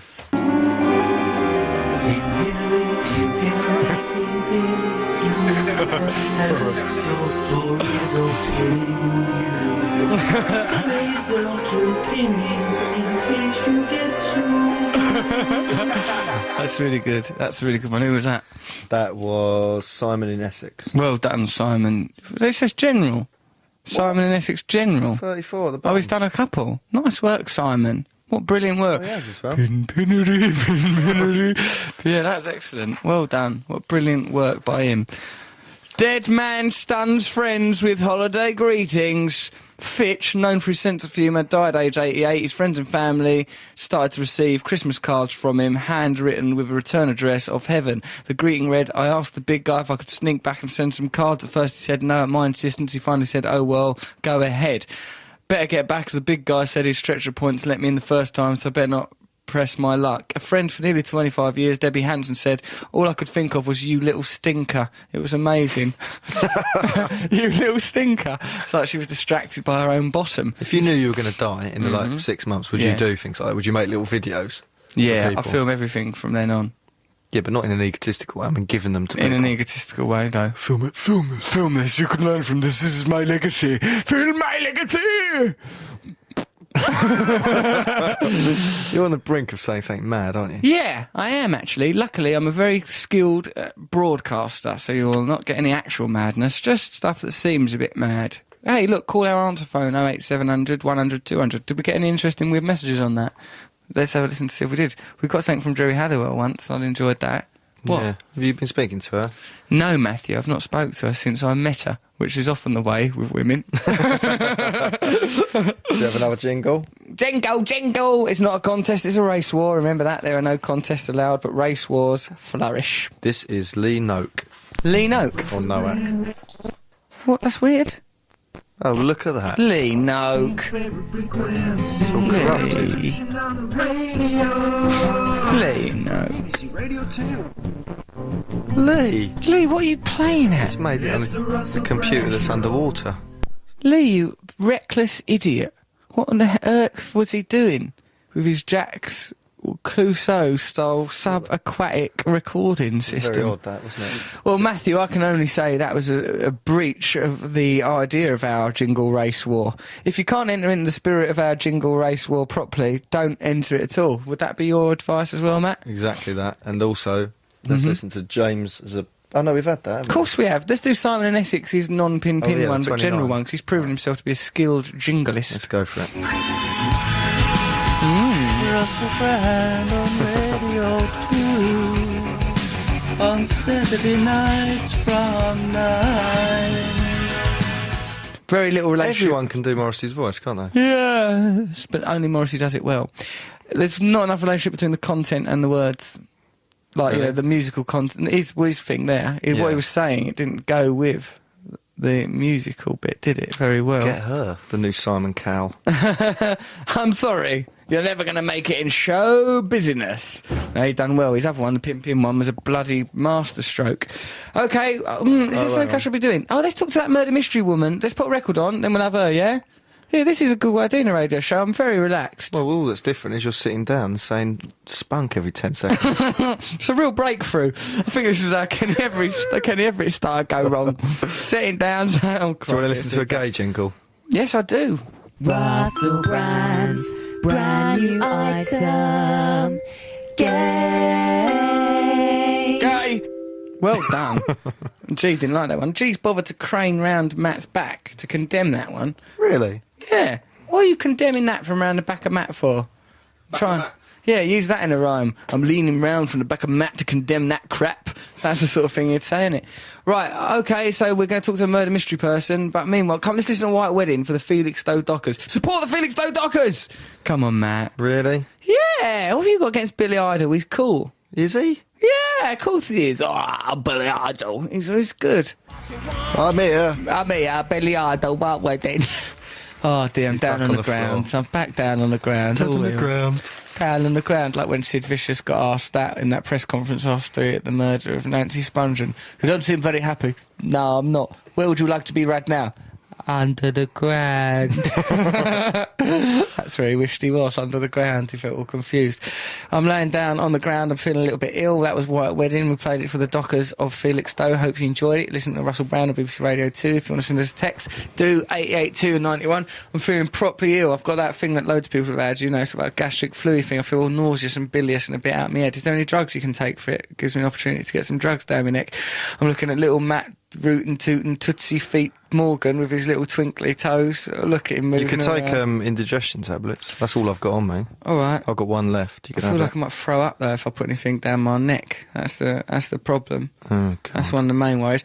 Anyway, me and Matt Morgan done a murder mystery the other day, or at least we done a murder, and we'd like to now talk to the inventor of murder mysteries. She is called Joy. Hello, Joy. Hi, Russell. How are you doing? Oh, I'm a bit ill, love, but don't let it upset you. Well, I've been ill too, so I can sympathise. What's wrong with you? Oh, flu-y, thingy, all over Christmas. Ugh, all over the Christmas turkey, all up the walls, all over my lovely. Christmas. Dirty devil. Where are you?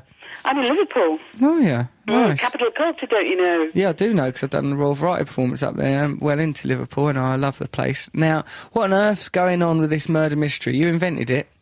I did, 26 years ago, when I was a mere girl.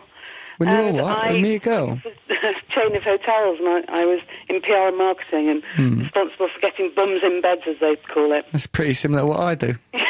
So I've heard. And anyway, I came up with this crazy idea because I heard on the radio as I was going into work about a shooting in the plaza, and I thought, oh, God, wouldn't it be awful if somebody was shot in my hotel?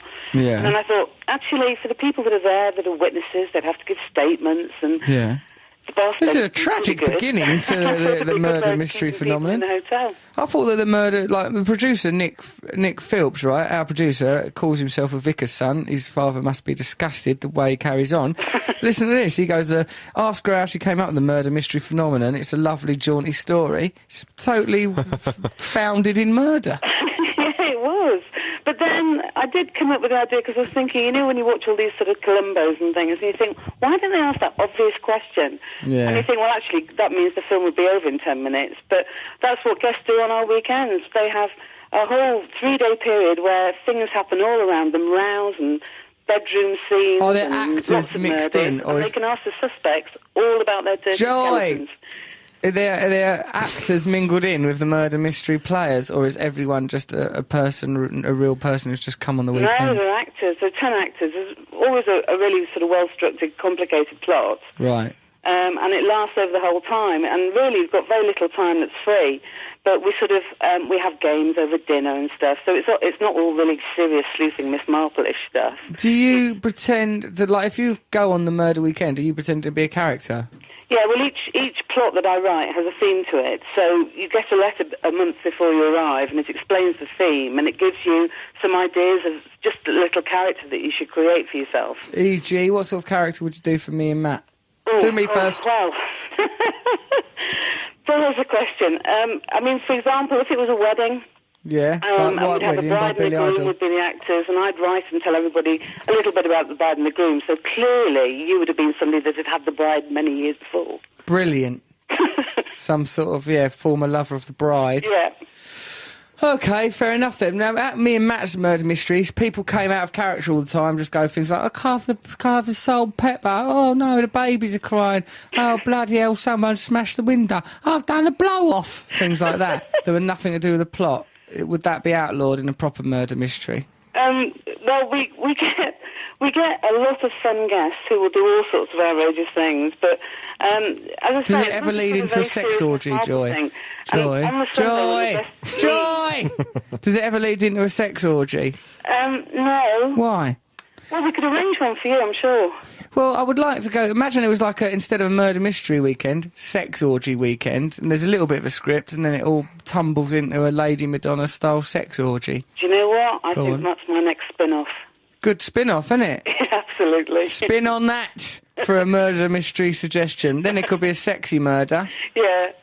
As written by Russell Brand, I think it would sell well. I don't think I want to be credited for that, because I think it could be damaging to my new mainstream appeal. Oh, okay. Matt, what are you thinking? Because I've only... My co-host, Matt, I can only see his feet, so I don't know what he's thinking.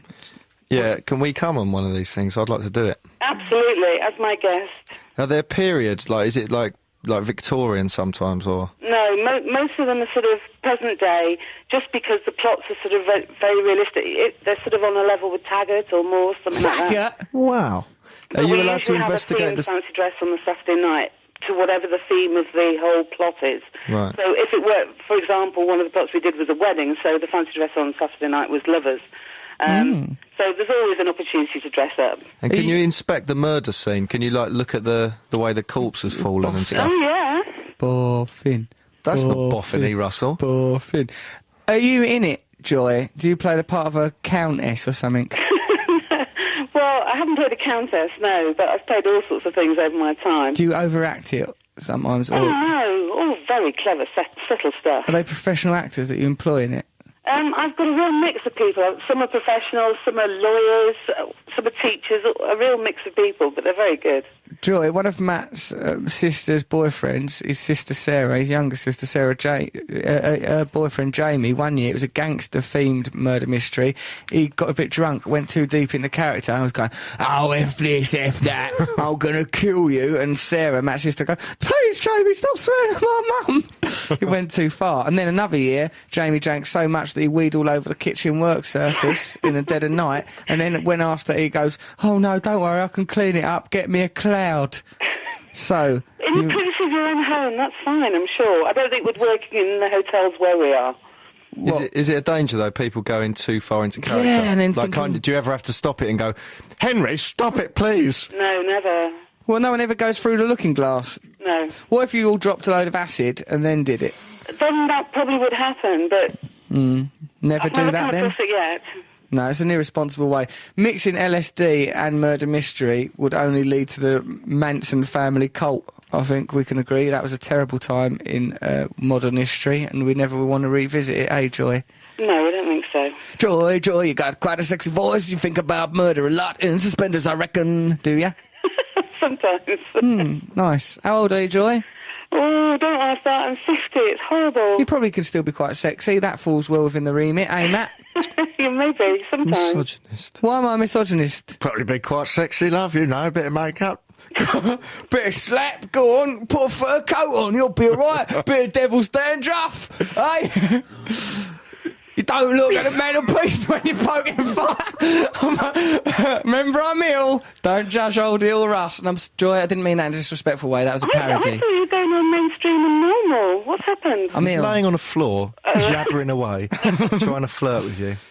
I'm a jabbering little flirt, and I, poor sod. Don't actually let us go at your murder mystery, because Russell will build his part too much. He'll have to be the centre of attention. I didn't build my part of our murder. Maybe he'll be the kidnapped victim in the bedroom that's just tied up with tape over his mouth. Joy, you dirty cow. No, I don't want to do that part. I want to be right in it. Okay. I want to be right amongst it. All right, well, I'll have to stick very close to you and make sure you don't do anything too outrageous. All right, well, we'll see how far you get, love. Joy, thank you very much for coming on my new sexist radio show, The Sexiest Pig Show, starring me, sedentary, laying down on the ground, Russell Brand. Thank you very much, Joy. Thank you, Joy. Bye, Joy. Bye. Russell, you can't keep saying, who's daft cow? Hello, there's a bird on the line. Hold up, lovely duck. We've got some salt on the line here. Don't mind if I do. Here, don't fancy yours much. It's Russell Brand. Glad it's radio, because if these people actually physically came on and we could see them, you'd be unstoppable. What do you mean? How would I be You unstoppable? wouldn't leave them alone. Remember when those women came in lettuce bikinis? Yeah, to award me for being so sexy and vegetarian simultaneously. You were a PR stunt. Ah, the PR stunt. Matthew, I couldn't make a move on a woman now for all the money in the world. Look at me, I'm laying on the floor, clenching myself together, having to manage every gastric movement because I feel like I'm going to either vomit or lose part Well, of at me. least do it. Just commit to it. I can't, mate. I can't just lay on here spouting out Jackson Pollock-style body effluvia all over Wogan's studio. How's he going to feel when he comes in the morning, finds I've done a dirty protest in his studio, put him off his If stride? Wogan was listening to this, he would be sick. Of course he would, which is very close He's to what laying I'm on the doing. floor. I bet he wears a bloody shirt and tie. Of course he does. What about when we were watching that film about London in the old days? Hello, this is the BBC. I hope you're enjoying the show. If you're going to bed now, well, have a nice sleep. And if you're not, I hope you have an uneventful time and get to bed later. Yes, hope nothing bad happens. Be careful in the darkness. It was like that, the BBC in the old days. Lovely. Yeah. Really morning, comforting. everyone. Get up. Come on. It's no point laying in bed. You're not going to get anything done there. Have some breakfast. You'll soon feel better. It's the anticipation of getting up is often worse than getting up itself. Come on, just go through it. There, it's much better now, isn't it? Come, Matthew, what are you putting our Jesus and Mary chain? Yes, because we spoke about it earlier. Because we spoke about it earlier. Some people get excited, don't they, and they want to hear it. Yeah, because we mentioned it. Yeah. Oh, I need something to sit on my stomach. Send us a text message or email if you know something to sit Eat on my that stomach. banana. That's not going to sit on my stomach. It makes me think of Banana Man, that square-jawed idiot. Does it? Bit. Yeah. And Eric, he's our incarnation as a man. Come on, let's put on a record. Okay, this is Just Like Honey. This carpet needs changing. Right, is that the end of that song? Yes. We're back on the radio. That was Just Like Honey, Jesus and Mary Chain. You're listening to Russell Brand. I'm lying on the floor, all ill and that. So that's why it's very helpful that I've got some remedy talk here. Listen to this. Hello, sweetie, says Goth Vicar of Grays. Try some hot Ribena. It works every time, although I do put whiskey in it. Big hug from her. I couldn't drink whiskey now, not for all the money in the world. Feel ill enough as it is. Yeah, what else about this then? I did a murder mystery once as a girl. I had to play an American man called Kirk Ransom III, despite being a Scottish girl called Kirsten. It was still good though. Well, yes, that is one of the escape from your own identity is one of the highlights of murder mystery. You suspend reality there for the evening. Lovely. This is from Claire. Hello, Russell. Sorry you're feeling rough. I have a cure for that groggy feeling. Grab a mug. Well, I don't want to grab it. I would like someone to bring it. Boil some water, grate some raw ginger into the bottom of the mug, add a slice of orange, slice of lemon, teaspoon of honey, top it up with boiling water, then drink. Add some brandy if you want. Why is everyone trying to get me to relapse? I'm an alcoholic. Also, before you go to sleep, rub some Vicks Vapor Rubs, other Vapor Rubs are available, into the soles of your feet. Not sure how it works, but you sleep soundly as a result. I can't do all that. That'd be weird, because they'd go all cold. Your feet would go all cold. Yeah, you'd dream like you were walking across an iceberg. I'd hate to dream that, Matt. Just up there on a great big glacier, it melting because of global warming. What? I say bloody global warming because of all the petrol. Oh, Matt, what are you doing with your feet now? If you're any kind of judging me man, on my feet, you're meant to be a broadcaster judging me on my face. take your shoes and socks off, mate. Then I could see what you're up to. No. Get your toenails painted. No. Live a little. No. Spice up your Get life. up, sit up. I can't. I'll be sick. Honestly, you're the one saying that mainstream media's on the way out, right? Yeah. And you are the death knell of it. Laying on the floor, speaking to, well, I can imagine thousands of people. Hundreds of thousands. Broadcasting from the BBC on the floor. I'm ill. Complaining you're going to poo yourself. I didn't or actually vomit. Vomit is what I said. I would never disrespect Her Majesty the Queen, one of our most noble listeners. I would never disrespect her by making any kind of defecation while she's listening. I wouldn't do that, ma'am, like jam. I mean, go on, Russell, play Gregory Isaacs. No. You give your text numbers and message numbers far too quickly. I can hardly note it down. Could you repeat it for me, please? That is from a text message, though, so they must have understood it. Matt? God. A text message saying, repeat the text message number. What'd they do, throw that through the window? No, hang on, don't they mean the email bit? Russell.brand@bbc.co.uk. Well, they've got the message in, they've wasted a message. Madness. Russell, great show, mate. What's your resolution for the new year? Kevin, the glider pilot. Well, Kevin, I don't really make resolutions. I'm not really into it. Just live every day. Make one. Well, that case, what do you want to do? Are you going to resolve anything, Matthew? I'm going to go to the gym a bit more. You're going to go to the gym a bit more? That's Yeah. not a resolution. That's just a pie-in-the-sky whim. That's a resolution. That's a pie-in-the-sky whim, if ever I heard It one. is if you said it. Hey, I'm forever down that gym, sweating, toiling, looking at Lily Allen and her mum, who are both in there, imagining my little thoughts, imagining them all quietly. What goes on in your mind is allowed. Whatever it is you imagine in there, there's nothing wrong with that. There's Lily Allen, there's Lily Allen's mum. They're on the running machine, touching each other's bums. Nothing wrong with what you're doing. When I say something rude, it makes me sit up. That's good, isn't it? I noticed that. It gives me a little kick. It's because you want to see my reaction because you're like a little child. See if Matt's laughing. Matt's probably laughing. I ain't enough now. And I'll say something about a bum. Right, come on, let's talk about something intelligent. You look really ill. You look green. I'm dying. I think this is it. For old Russ. I knew I wouldn't live long. I might inherit this radio show. Don't be absurd. You'd blow it within the week. A lad like look at you. I've learned from the best. Hey! Look at me normally. Look, all right, watch this. Hello, you're listening to BBC Radio 2 online, on digital and on 88 to 91 FM. If you want to give us a call, it's 0500 288 8291, or you can email russell.brand@bbc.co.uk. You can call our answer phone anytime, 08700 100 200. Later on in the show, we're going to be talking to Noel Gallagher about his New Year's resolutions. Get the cleaners, he's been sick. That was a kind of verbal vomit. Geez, come round here and look at me like a man slowing down to observe a road accident, peering at me on my deathbed like King Lear. Don't ruin Claudelia or whatever she's called. Oh, Christ, what's the point? Right, here, let's culturally review something. Now, the other day, I went to see this play at the BAC, Battersea Arts Centre. It was called Mask of the Red Death. Good it was. You go in there, you get a white mask, you get a cape, you follow the actors around.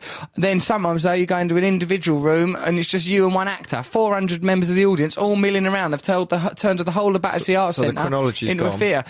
No narrative to speak of. It's adapted from an Edgar Allan Poe play, but you just pick up bits here and there depending on where you're wandering, Matthew. It's amazing. But like one point, I was left in a room with this actress. It's all there. All the costumes amazing. All the sets are amazing. But it's like 100 different rooms. You go through stairs, down winding alleys, into the basement. I was on my room, in a room with this actress. She ushered all the other people out of the room, locked the door, took my mask off, tried to kiss me. How do you explain a thing like that? I don't know. Well, I'll give her 50 quid. Yes, that's how. I said, this play's taking a turn for the better, love. Is it scary then? Yeah, it is scary because you don't know how to react to people. Do you know what I mean? I bet you were just scared because you had to wear a mask. I can't cover this up. Excuse me, you should probably know that I was Shaker of the Year some time ago, and I was once given an award. Well, I wanted to go with that, or when you told me about it, and then really cruelly you went, you wouldn't like it, Madge, you'd be too cynical about it, you wouldn't go with it. You would have been cynical. Oh, here we go, another brilliant. Argument on the stairs. You would have been cynical. All right, well, we'll go again, yeah? Yeah. Right, How long's it on for? Till April or Don't something. you go, because then you'll be a right little know-all going around going, Psst, Matt, here, watch this bit. Don't go in there, that bit's really dull. Watch this bit, this guy, this guy's great. He's got to be seen to be believed. Bravo! Bravo! I'm back, it's me again, yes, look. Hey, have a peep under the mask, Toots. Want another smacker? I'll be able to lose you in there quite easily, because everyone's getting away wear from masks. Me. I'll put a badger on your backside. I'll coat you in jam. I'll smear you with a scent. I'll follow you around. I'll hunt you down like a bloodhound. I'll be like Hansel and Gretel. I'll be dropping little bread out of a bread bag. I'll put a banana in your hood. You ate that, didn't you? A little banana in your hood. You'll think, look at me. It's like Eyes Wide Shut. I'm nobly sweeping round these corridors like Eyes Wide Shut. When everyone will be thinking, look at that tit with a banana in his hat. That's what they'll all be thinking. All thinking about your little hat, Nana. Hang on, things that have happened to me, pin, banana in my hat. Yeah. Not good things. Of course they're not good things. That's why you've grown up to be... What happened to you? Share some sexual abuse. Pop that in your pipe and smoke it. I'll soon come through the other side. Luckily, I grew up completely unaffected. What? I get bulimia then. Hey, then I got some bulimia right up my sex abuse pipe. Before 10 minutes was done, I was addicted to a drug right on my bulimia patch. Then I went to an allotment, I got some arson down my bulimia. Look, mate, my struggle against adversity is not only the top-selling book of recent weeks, but perhaps the greatest novel ever written. Not novel, book. Now, I can't remember what's the one, what's real. You just admit that it's not true. Hey, whoa, hip-hop hooray, ho, bookie, wookie, wookie. That bookie wook is one of the best bits of writing I've done. Do a stream of consciousness, because you're in that state of mind where your mind will just spill out just do weirdness. Anything. Well, you think of the Kiora crows. I wonder what those little guys know. They seem to know something running around, but what if they end up in a game of Twister? What if they call their accidental wife Mister? What if they had a daughter made of water, but then they fed her crackers in her bottom, then watch it cough out of her mouth? Rivita talk. You walk the walk, Barney the dinosaur. Is he helping children? Is he making the world grow? No, he's taking us backwards. We're back in the dinosaur age. It's Jurassic. Wow, I'm feeling kind of massive. I was breastfed once by a boy who looked like a swan. At least he did in the neck. His life was a wreck. Oh no, it's Beak of the Week. Beak of the Week. Can you hear me speak? Oh no, I'm crying a tear of red pain. Is you his or is you ain't. Heavy hand is an anagram of naive. I met a man on a bus, he was called Steve. He said he was the bus driver, but he conducted himself like a conductor. He had lightning coming out of his fingers. Ringo Starr giving us percussion. Oh no, I think it might be Russian. At least he seemed communist. I'm not a realist. I listen to Stanley Kowalski. I am a natural actor. Tennessee Williams. Michael Winterbottom's making my film. You're not allowed to say that. He is though. Michael Winterbottom, he made 24-Hour Party People. He made Road to Guantanamo. He made Wonderland. He's making the film and the bookie work. It's going to be a great work of art, Matt, as long as I don't die between now and then. Just help me get through the show, Matt. That's all I ask. You're listening to BBC Radio 2, online, on digital, back on drugs. It's me, Russell Brand. I'm not on drugs, don't worry. You're right, Matt. Yeah, I was just wondering if you wanted me to play some music. Yeah, what, so I can get me head together? I mean, obviously that song that you just made up was the sweetest music you've ever heard. Sweet as candy, wasn't it? That's mad that your brain does that. Yeah, I think that might be the very core of my genius, but also my mental illness. You're sitting on that geyser of words all the time. Yeah, bloody things, all them thoughts spilling out my head. It was like a Mighty Boosh episode, you know. Yeah, it is like some crossover there. Yeah, I know, that's probably why I get on with that lad, Noel Fielding. He comes in here sometimes when you're on holiday. I didn't want to worry you, but, you know. Yeah, why is it on DVD? Oh, look, some footage from the radio show. Well, I think it's the one I'm not on. Well, it's probably because, you know... Because he's a sell. He'll sell the DVD because he's famous, and I'm not. You are, though, because remember how good you was in the Kerouac Packer Shack? Good, weren't you? Yes. Ever so good. I was effectively your driver. Not really, because what about them bits when we were just talking? You're going, I used to come round his house, he was off his head on heroin, and I just didn't like him when I first met him. Yeah, I know. Selfish little But pig. I went on to say, then I grew to, you know... dislike him less. Over time, my dislike became sort of a pseudo-hate. Should we listen to a record? Yes. All right, then. Or should we listen to the Only Fools and Horses TV theme? Yes! Yes! That may be the answer we've been looking for. Can you sing over it? Stick a pony in my pocket. I'll fetch the suitcase from the van. 'Cause if you want the best and then you don't ask questions, then brother, I'm your man. 'Cause where it comes from is a mystery. It's like the changing of the seasons and the tides of the sea. But here's the one that's driving me berserk. Why do only fools and horses work? La la la la la la la la la la la. Rodney! Okay, Marlene. Marlene Delbo. Yeah, what's that, boy? By heart, don't you? Huh? Do you know scenes and episodes off by heart? Yeah, they're all stuck in there somewhere down in the old brain box. I used to think when I was little that was Rodney singing that, because it sounds a bit like him. I was just thinking, that's Rodney singing that. I didn't like it when Rodney was in that other sitcom with that Where woman. he was married the to that two woman. of us, was it called? Yeah, I didn't like that, because it was meant to be, in our minds, it was sort of like, oh, what if Rodney got married? Yeah. And the writing went bad. Well, that's what it was, wasn't it? Yeah, and also when Rodney could go back in time. What about when Rodney just learned to go back in time, Matt? That really threw away all the hard work of the first 10 series of Fools and And what about when Horses. Del Boy was a detective called Frost? Suddenly, out of nowhere, Del Boy's called Frost. He's trying to solve a puzzle.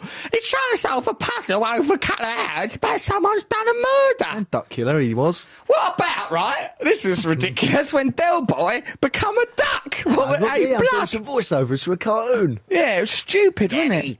Oh, you get it, Ducky Poos. Yeah, we found him, the bloke who does the voice of Right, that. yes, Where we is did. he? We did find him, Matt, and then out of poisoners, and I'm going to use this word, racism, Nick refused to let him come on the show. Where's he from, Nick, the gentleman who does that voice? Manchester. So Nick is admitting, basically, to being racist against people in Manchester. So if you're listening to this in Manchester, here's Nick Philps' email address, nickphilps@bbc.co.uk, a.k.a. Oswald Mosley Apologist. Send him letters and make him understand that you, the people of Manchester, have as much right to be on Count Duckula as anybody else. Matt, you all right? Yes. It's been a weird show, hasn't it? It has, actually. Really weird. When I was laying down on the ground I for wouldn't be ages. surprised if someone came in and went, oh, no, sorry, that wasn't going out. Slightly relieved. Doesn't seem like this. Remember when we were children, we wanted to be on radio or be famous or whatever, and this I shouldn't be didn't. allowed. What did you do? I was just bookish. Bookish, you little nerd. You were not bookish. Say hello to Maria. All right, Maria, hello. Who is she? that's all you need to know. You signed a book for it. I just met a girl called Maria. Right, what does she want from us, old Maria? Just wanted me to say to you, well, seeing as you're a jukebox now for my needs and whims. I've come up become a jukebox need shop. When did that happen? I don't know. I asked you to do that little, stream of consciousness you thing. did that. Came pouring out like a load of old mind gunk, didn't it? Oh, Matthew, well, it's my nerves, I think. Right, now look, we ain't got long to do this radio show, 5 minutes, and I pledge to you, listeners of BBC Radio 2, to make this the best damn 5 minutes of radio ever! Better than War of the Worlds, Bowls and Will. Better than that thing Bob Dylan does on another radio show. Better than any radio I've ever heard. Come on, Matt, let's really go for it. Okay. Got anything you want to say about? Come on, this is a really good start. Oh, yeah, here's an email. There was a story about a bird that went into a shop through an automatic door and then would steal a bag of crisps and eat them. Brilliant! You see? We'll make a movie of it. We're going to make a movie about this little seagull. Birds used to peck open milk bowls, right, and drink the milk, but now people don't have milk bowls. So what are those When was birds the last time doing? you saw a milk bowl? No, never. Graham, our engineer, just put his hand up, so I think it's a milk bottle in the ceiling somewhere, hovering above his head. I once met a girl whose boobs reminded me of milk bottles, not just because they contained milk, potentially, if made pregnant, but just because there was something about the shape. You know, the way that the neck, the bottle necking. What, you mean when she was, hanging forward? Not really, necessarily, no, just in any position. I don't know how much of this... Unfortunate. Where did you meet her? In the circus? As a matter of fact, it was at school, but I, too, was at school at that stage, so... Well, she had milk bottle-length boobs at school. Yeah. Yeah, she School, did. I primary think she school. called Sarah Snowcrow. Don't say her name. Oh, everyone knew her as Don't milk out her. bottle knockers. So got a lot of bottle, people would say. Nice cold ice cold milk. Milk comes in and scores with vitamins, that people would say. Yeah, so there you go. This is pretty much the best radio anyone's ever heard, I'd say. Oh, yeah. It's educational, it's informative, it fulfills those reefing ideas of education and elevation. We've just taught people that someone at my school had milk bottle knockers. Bottle knocker, bottle knocker. We've gone mad. We've got to get a taxi home from this and think, yeah, we just did a 2-hour radio How show. do you think the show went? Yeah, it was good, wasn't it? Pretty good. I like the bit where you were mentally ill. Oh, yeah, that bit was good. The bit where I was trying to stifle vomit while judging you by your shoes. Can I just say, this time last year, we did a show where in every song I vomited. Oh, yeah, that was Not as brilliant. part of Was a that this time sponsorship thing. But Matt Morgan's going to vomit during every it's a record. sponsored puke. No, Yeah, I was it's so good, ill, but I still kept going professional. Just Yeah, like was that you. this time last year? I thought it was about a Christmas, week wasn't it? ago. And then we did 2 shows in one day, one after the other. Oh, that was and in the awful. middle, I went and did all my Christmas shopping in Selfridges. I trying not to be came. sick. I know, I'm not saying you didn't. I came. I was there. Oi, where were you? Yeah? You weren't there, mate. I was in Selfridges. G's having to get himself up and come over here to do his poem. Oh, You're going to yeah, do it in it's my the mic, end G. Right, okay, you're listening No, to not BBC this Radio mic. 2, It's got online and germs. digital. It's not, oh yeah, it might be a bit germy. It might be a bit, just talking to it from a distance, You've probably G. got it anyway. I met G's mum Rita the other day, Christmas Day, she come round. G's mum Rita, lovely lady. Makes you think, Rita? well, Rita, good Lovely name Rita. for a mum. We should play Lovely Rita if we hadn't already played Lady Madonna. Let's say that was for G's mum Rita. Rita, that was for you. Here he is, Mr. G, poet laureate of the show, friend, nobleman, sex object. Okay, this poem is called The End of Times. Take a peer inside a magical crystal ball as December swept aside and January greets us all. From a murder mystery to flirting with a beard of bees to hanging out with monkey chums alone on New Year's Eve.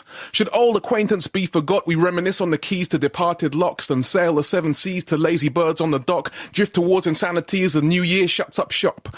An upright beginning evolves into the horizontal. The new year brings new cheer, new colours, new fondles. Remember to endeavour whatever the weather in 2008. It's forwards ever and backwards never. Woo! Mr. G there even summons up some enthusiasm from the core of my illness. Backwards never, forwards ever. Did That's G our make that phrase. up, that yeah. saying? Did you, Yeah, G? he did. I hope so. I stuck it in my book and I attributed was him actually to him. thinking that, I remember there was a time I think we were walking from one bus stop to the other, Yeah. and we were thinking, should we catch the bus? And we said, Depressing no, life. forwards ever, backwards ever. Yeah. Oh, yeah, I it think was. that's where it was. We That's just where it kept came walking from. forwards. And that's Sounds like it's from something. It's from I don't him. know. His mouth. That's where it come from, mate. Have a look under his gums. You might find more answers in there, more catchphrases and that. Happy New Year to our listeners. Love you and that. Love you, love you, love you. Happy Christmas to everyone who's on the fan site now, sending each other them little messages across the world. Anyone else, who should we say Happy New Year to? Jesus, because yeah, of what he's done. Jesus. Other religion, Muslim, Buddha, all the of children in the world. All those little guys, little punks, love them. Oh, those little children guys. Anyone who was offended by the bottle knocker bit, perhaps because your knockers are like bottles, may I say they looked great. There was never a condemnation of them bottle knockers. It's too hard, though. The image is too glassy and yeah, hard. but imagine bottles made of softness. Ooh, like those penny chews. Penny chews, mate. But penny big. chews. Yeah, big penny chews. Penny chew.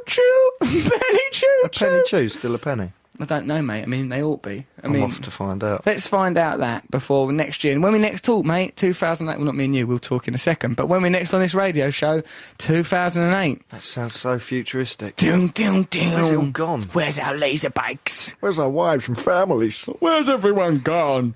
Where's our dignity?